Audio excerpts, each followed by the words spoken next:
one purpose, the sole reason for their existence, is to knock enemy planes out of the sky. They are P-38s, and they rank with the fastest and best fighters in the air today. Now, the fact that this is a two-engine airplane does not mean that it's a difficult airplane to fly. On the other hand, the two engines do give it a wide range of performance and extra margins of safety. Some hangar experts insist that it is impossible to bail out of the 38 because of the twin booms and rudders and because of the horizontal stabilizer span. The truth is that it is no easier or harder to bail out of the 38 than out of any single-seater fighter. Bailouts can be made either, one, by turning the plane on its back and dropping out, or two, by getting out the left window and sliding down the wing. Now, don't stand on the wing to jump. The span of the horizontal stabilizer just doesn't affect the bailout. At high speeds, the airflow carries any object straight back and under the empennage, which is actually higher than the wing. Therefore, the only portion of the empennage which is critical is that portion directly aft of the bailout area. Thus, it doesn't matter whether the empennage has a 20-foot span or a 100-foot span. The critical area is still the same. Furthermore, on the 38, there's no vertical stabilizer which can get in the way. Actually, however, the object isn't to bail out of your ship, but to make the other fellow bail out of his. In the 38, you have a weapon which will help you do just that. It's a fighting man's airplane. Tough, rugged, reliable. Its high-speed performance is well known.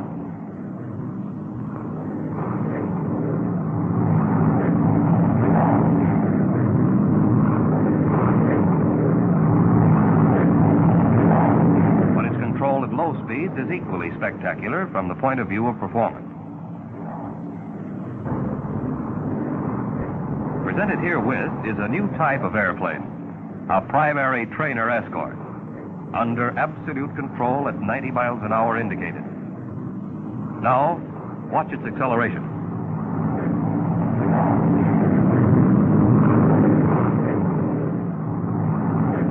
Most important of all, maximum performance makes it possible for a 38 pilot to dictate when and at what altitude he shall combat.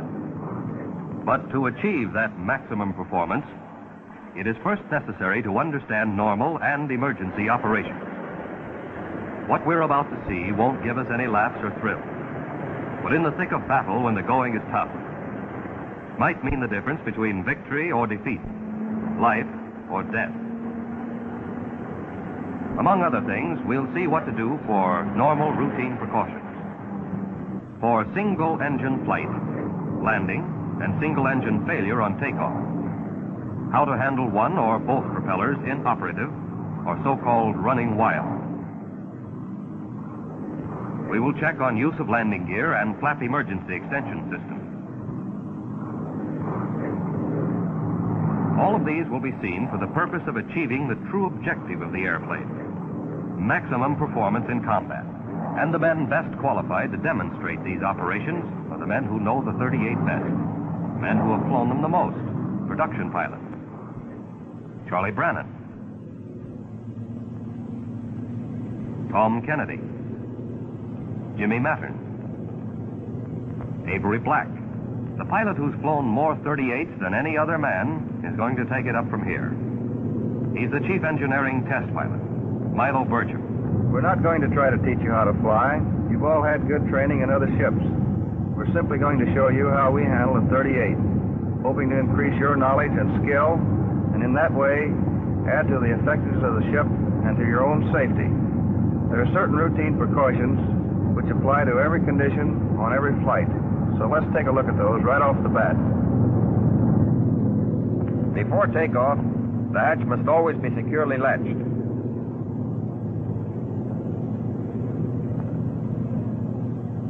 Both sliding windows must also be closed all the way. With the windows closed, the airflow is normal. But if the windows are carelessly left open, the airflow is disturbed and causes the wake to hit the tail.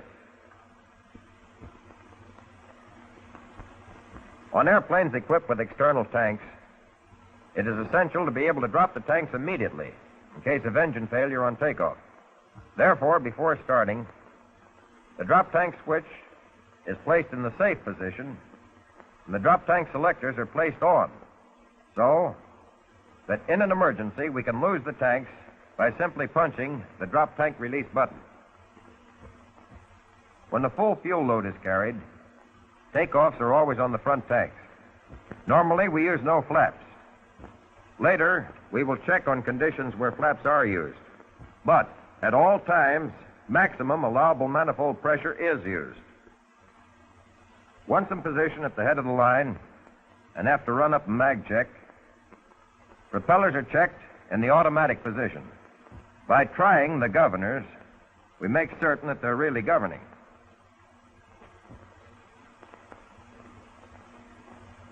Booster pumps are switched on in order to ensure adequate fuel pressure in the event of engine fuel pump failure. Brakes are held while both throttles are advanced to get the maximum allowable manifold pressure. In this case, 40 inches. The object is to get those turbos turning so as to obtain takeoff power at the start of the takeoff run. Furthermore, by holding the brakes as long as possible, we allow the propellers to reach the governing limit of 3,000 RPM at the start of the run. In that way, if they're going to run wild, they'll do it while there's still time to stop the ship. Now, without flaps and using 40 inches of manifold pressure, the 38 starts the takeoff run. Because of the tricycle gear, however, there is no tendency on the part of the airplane to fly itself.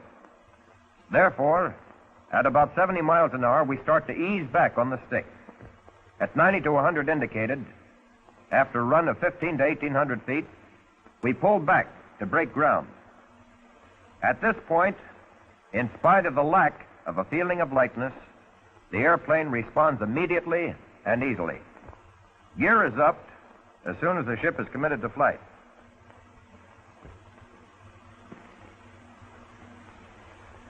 By the time the gear retracts, indicated airspeed will be at least 150, well above single-engine operation speed of 120. If the boom doors do not close immediately, nosing the plane abruptly down a couple of times usually will close the doors. No flaps are used for normal takeoff because without them, we get the single-engine flying speed faster. But if this tower, for instance, were an obstacle 1,700 feet from the head of the runway, a zero-flap takeoff would catch it right amidships.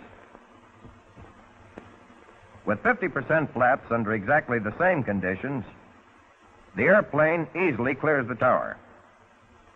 Airspeed will be at least 140 indicated by the time the gear retracts, which is enough speed to retract the flaps without loss of altitude. Although flaps reduce takeoff run about 500 feet, they only provide a takeoff goose because the rate of climb and speed at zero flaps quickly exceed the initial advantage with flaps. As soon as the airplane is in its climb, power is reduced to 37 inches of manifold pressure and 2,600 RPM. At this time, if high-altitude flight is not contemplated, booster pumps can be turned off. There's very little difference in the rate of climb at indicated speeds of 140 to 180 because what is gained by the angle increase is lost in speed. The flight characteristics of the 38 are excellent. For example, the stall, which we're about to see, is so slight as to be almost imperceptible to the camera. The power stall will occur at about 70 miles an hour. Loss of altitude will be about 50 feet. The counter-rotating propellers eliminate torque, no tendency of either wing to dip or fall away. Watch closely. There's the stall. Characteristics are just as good in the power-off stall with gear and flaps retracted or extended. Accelerated stalls, accompanied by normal buffeting, occur on any airplane when the angle of attack is increased to the point that the airflow over the wing becomes turbulent. This can happen in sharp turns, pull-outs, or other severe maneuvers. The 38 is designed to take the buffeting of the stall and has no tendency to slip off on either wing at any altitude. If you want to get out of an accelerated stall, permit the airflow to reestablish normal lift by easing up on the stick. For the sake of greater maneuverability, there's a maneuvering stop on the flap control. With flaps in this position, turns are shortened, and similar maneuvers perform with great efficiency. Low-speed banks at low levels, however, even with the flaps full down, are non-habit forming. There's just not going to be enough time to recover lost altitude before the ground catches up with you. And in practicing maneuvers, there are two things that are darn important. First, where inverted flight is concerned, the engines are not designed for inverted flight of more than 10 seconds. Oil pressure will drop in even less time, and the bearings are apt to be damaged. Furthermore, prolonged inverted flight is in itself unnecessary. Secondly, in any maneuver which requires a downward recovery, the pilot must have plenty of air under him, at least 10,000 feet. Due to the 38's acceleration in a dive, the ground comes up awfully fast to slap you in the face. There's a dive limit chart in the cockpit. Be sure to check it. Landings are not complicated, but in night landings, pilots new to the 38 sometimes get a surprise when lowering the landing light. This is due to the fact that the light disturbs the airflow to the aileron. This nibbling feels a bit strange at first, but actually has no unfavorable effect as far as flying is concerned. For the landing itself, propellers are set for 2,600 RPM with about 23 inches of manifold pressure. And to ensure adequate fuel pressure, on go the booster pumps. Gears extended at 175 miles an hour indicated. Flaps at 150. At this time, the toe brake should be pumped to ensure adequate pressure upon landing. Now let's retract the gear again to show that even if the normal extension system fails, there is still no reason to start getting ideas about a belly landing. Two conditions are usually the cause of hydraulic system failure. Either the engine hydraulic pump has gone out, or there's a break in the hydraulic lines. If the engine pump goes out, fluid will still be in the lines, and the auxiliary hand pump can be used to extend both the gear and flaps. No other action except pumping is required, and it will take about 5 minutes to pump the gear down and lock. If, after 2 or 3 minutes of pumping, there is no feeling of pressure against the pump, it indicates that there is fluid failure. In this case, the emergency system is still on tap. The emergency extension system is used in the following sequence. First, landing gear control lever is placed down. Next, the bypass valve is closed by turning it clockwise. Now, the hand pump selector valve handle is placed down, and the pump is operated to force the doors open with the wheels. Pumping is continued until all 3 wheels are fully extended and locked. Nosing the ship abruptly up will help force the wheels out.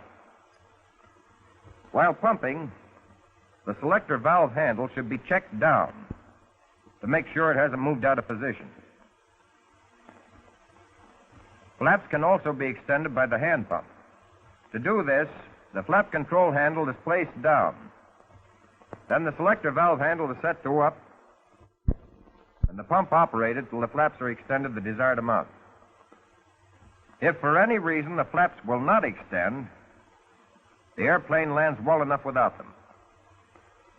In a zero flap landing, however, allow for float and higher stalling speed. With booster pumps on, the gear down and flaps in 50% position, the approach is made at 120 miles an hour indicated. Speed is reduced to 110. And when the approach is in the bag, the flaps are extended full down. Then, at 110, flare out and come in over the fence at 100 to 105 miles an hour, but never faster than 110. Contact never has to be made at over 100 miles an hour. The 38 lands in the same attitude as ships with conventional gear, on the 2 main wheels. The nose wheel will settle of its own accord. Don't be tricycle gear conscious. Just be flying level somewhere near the ground. Flying, not falling. And then the less the pilot does, the better. For slowing down, brakes are applied on and off, rather than with a constant pressure. There is only one way possible to make landing the 38 difficult. Try to bring it in on its nose wheel. Nose wheel landings are expensive ways of messing up the landscape.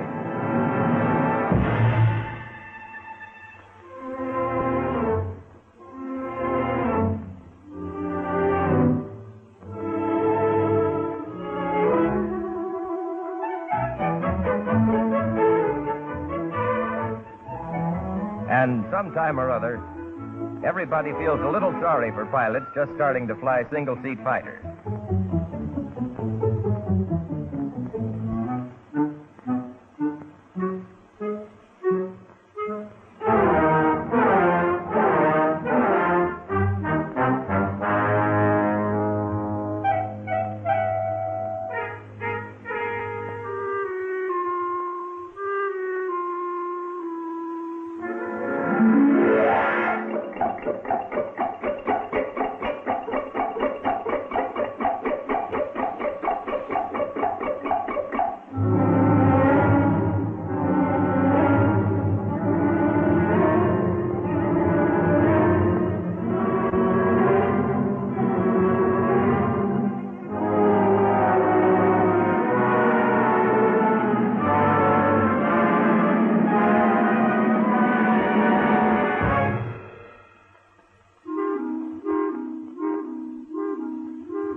But second-hand information doesn't apply anymore to pilots graduating to the 38 because an instruction version is now available as a two-place airplane. The boys call it the piggyback.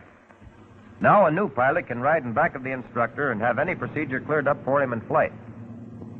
This is how it works. A couple of weeks ago, a new 38 Army pilot visited the field. Wrap your legs up, Bill, and make yourself at home. Okay.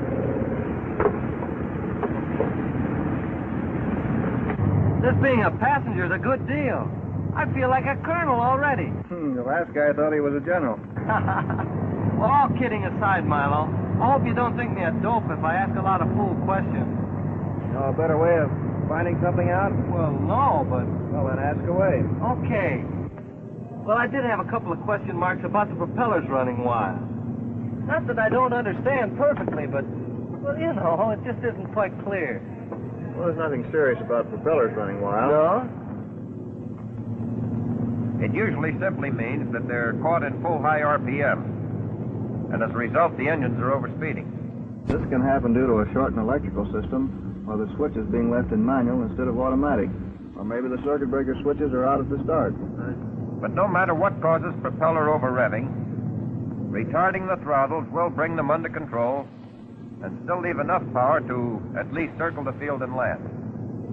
Propellers will run wild if, through carelessness, the propeller switches are left in manual instead of being checked in automatic.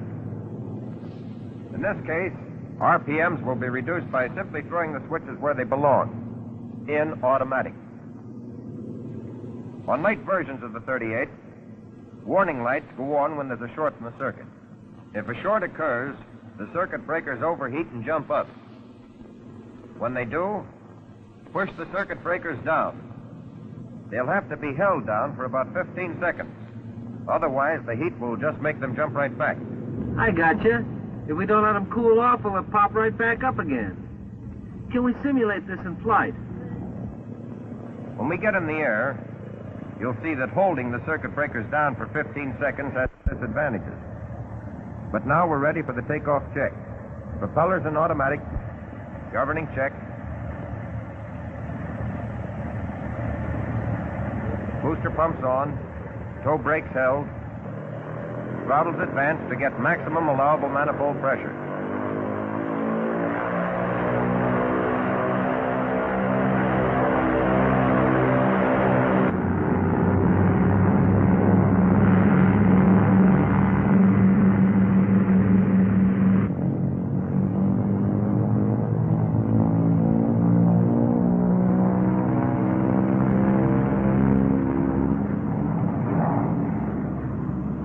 Lights warn us that there's a short. And the propellers jump from 3,000 to 3,500 RPM. Shoving down the circuit breakers will help control the propellers. But the 15 seconds that they have to be held down is a long time in flying to have one hand committed to a single action. Therefore, it's better to retard the throttles and bring the RPMs down to 3,000 while still maintaining sufficient power to establish level flight before pushing the circuit breakers down. Now, with flight established, the circuit breakers can be held down. And if they stay down, as much power as is desired can be put on, and the propellers will be governing properly. If one engine were damaged by over-revving, the propeller would be feathered right away, and single-engine flight would be necessary. But correct single-engine flight procedure must be followed. There are only 3 main steps. The first step will be to set the dead engine mixture control to idle cutoff so as to reduce fire hazard by stopping the flow of fuel at once. Furthermore, if by mistake we try to kill the engine that's operating, the complete loss of power warns us while there's still time to recover. So, if the right engine were to quit, the 3 main steps would be, first, right mixture control to idle cutoff. Second, right feathering switch to full feather. And third, right throttle back to close.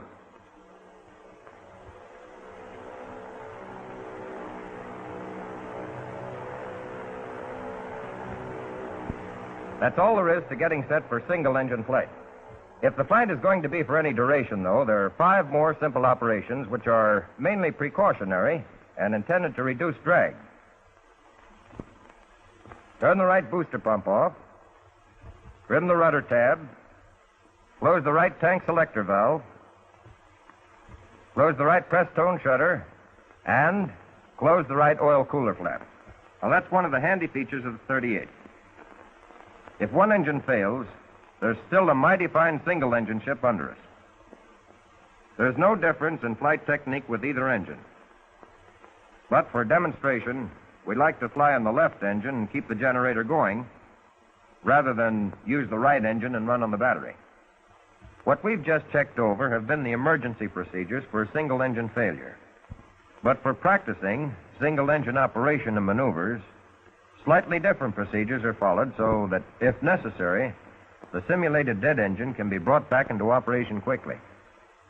In the first place, be awfully sure that the live engine is on the tank with the most fuel. Then, and only then, start the procedure for single-engine practice flight. Now, turn the right booster pump off. Then, by retarding the right throttle, single-engine failure and the resultant yaw will be simulated. Recover from yaw with opposite rudder and throw the right mixture control to idle cutoff and feather up.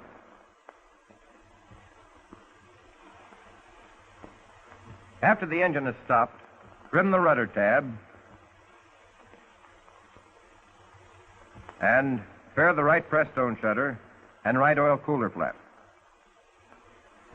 After the engine is stopped and the ship is trimmed, the control should be set in position for immediate unfeathering just in case something should happen to the engine we're flying on, and we have to use the engine being simulated as dead. So, as soon as the propeller is feathered, set the feathering switch in the normal position. Then, raise the guard on the manual propeller switch to the dead engine and set it to the fixed position, and move the governor control to low RPM. Now, with the feathering switch in normal position, the manual propeller switch to the dead engine in fixed pitch position, and the right governor control in low RPM, we can continue single-engine practice flight safely. Unfeathering to resume normal 2-engine flight takes only 4 steps. Manual propeller switch is held to increase RPM until 800 is reached, and then throw the switch to the automatic position. Right mixture control is set to water rich. Check to make sure that there is sufficient oil and fuel pressure. Open the throttle slowly, and as the press tone temperature rises, continue advancing it slowly. At 25 inches of manifold pressure, RPMs are also increased until power and propellers on both engines are synchronized.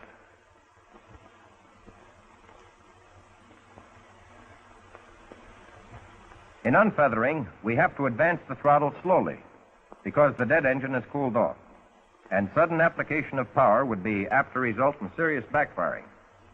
But no matter if the single-engine flight is due to necessity or for the sake of practice, the procedures for flight and landing will be the same. For single-engine cruising, satisfactory power is 31 inches of mercury, and 2,300 RPM. For single-engine climb, 37 inches of mercury and 2,600 RPM are satisfactory. Use of more power is unnecessary and depends on the weight conditions of the plane.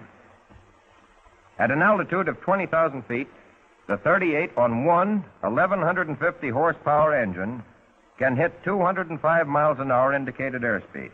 Figuring pressure and outside air temperature, the true speed is actually about 282 miles an hour.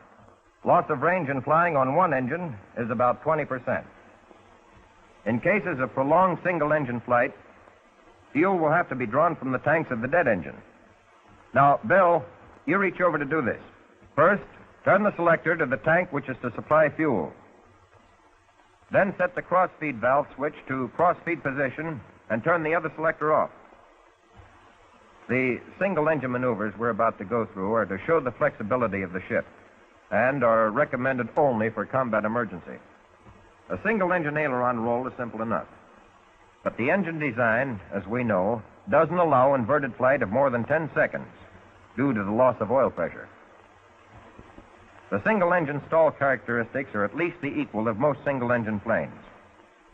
The power stall occurs at 90 miles indicated, and the recovery is the same as with two engines. Now, here's the stall. There's a big change in directional trim with change in speed comparable to the torque effect in single-engine airplanes. This is more pronounced in the slow-speed range.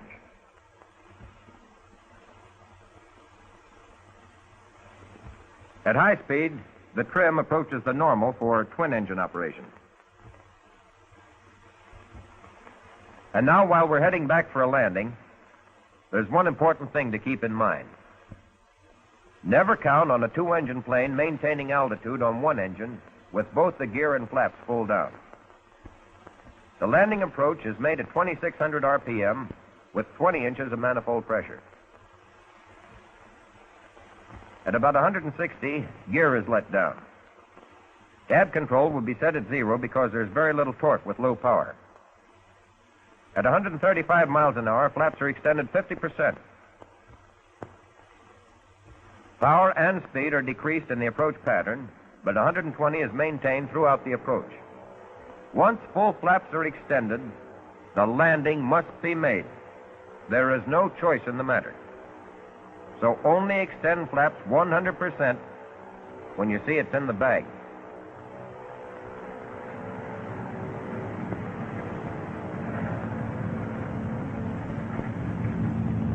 Retard the throttle and come in over the fence at 110. Then flare out, making contact at between 95 and 100 miles an hour.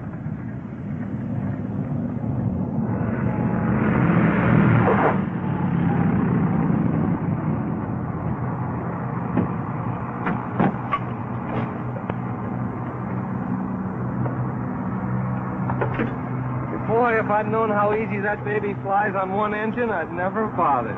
Well, it's not easy and it's not hard. Just know how to practice it.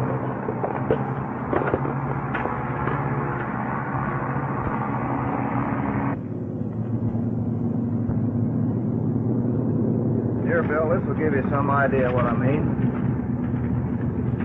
Too flat an approach on single engine is definitely bad. It's apt to result in undershooting the field.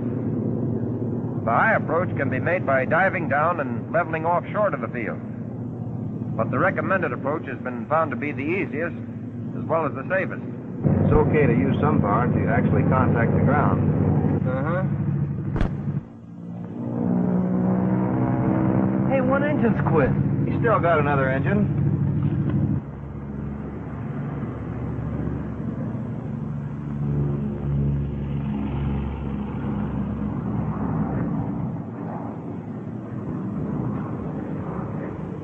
Well, he made it, but boy. Come here, I want to show you something. I think that's Tony Levere. Tony, simulate single-engine failure on takeoff. Okay, Milo. I'll cut the right engine.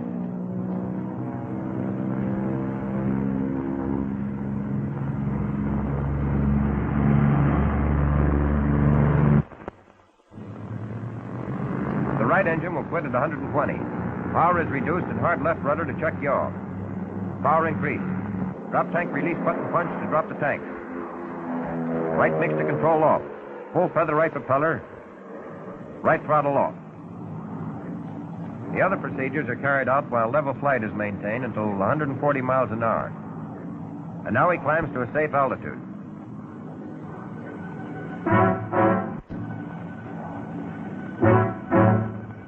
Remember, Bill, this is your first crack at it, so take it easy.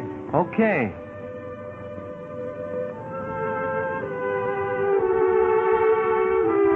Side windows closed, hatch secure. Straighten nose wheel. Nose wheel straight. Drop tank switch at safe. Selectors on.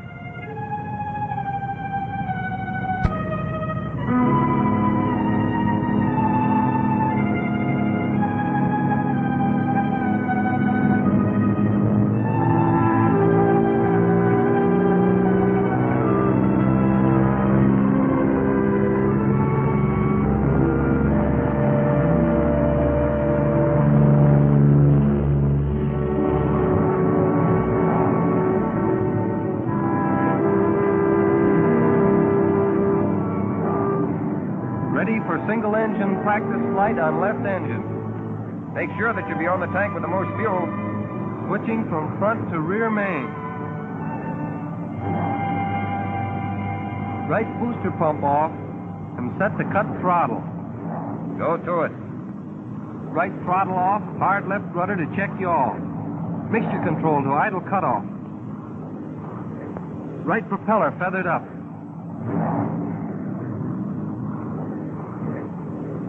Right engine is dead.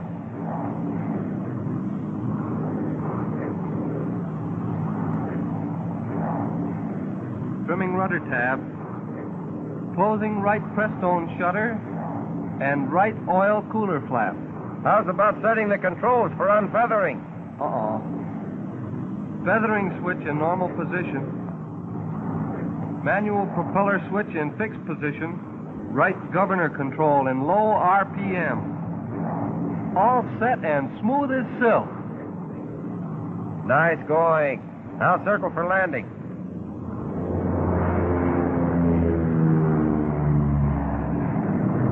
.2600 RPM with 20 inches.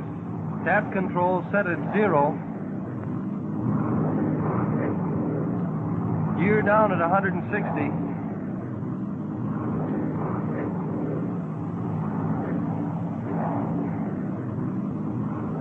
50% flaps.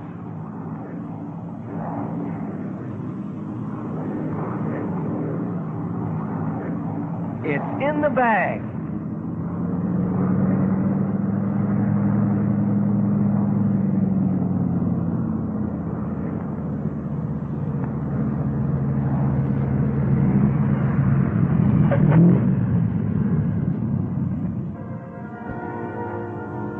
The 38 as a weapon does not have to take a back seat to any plane in the world.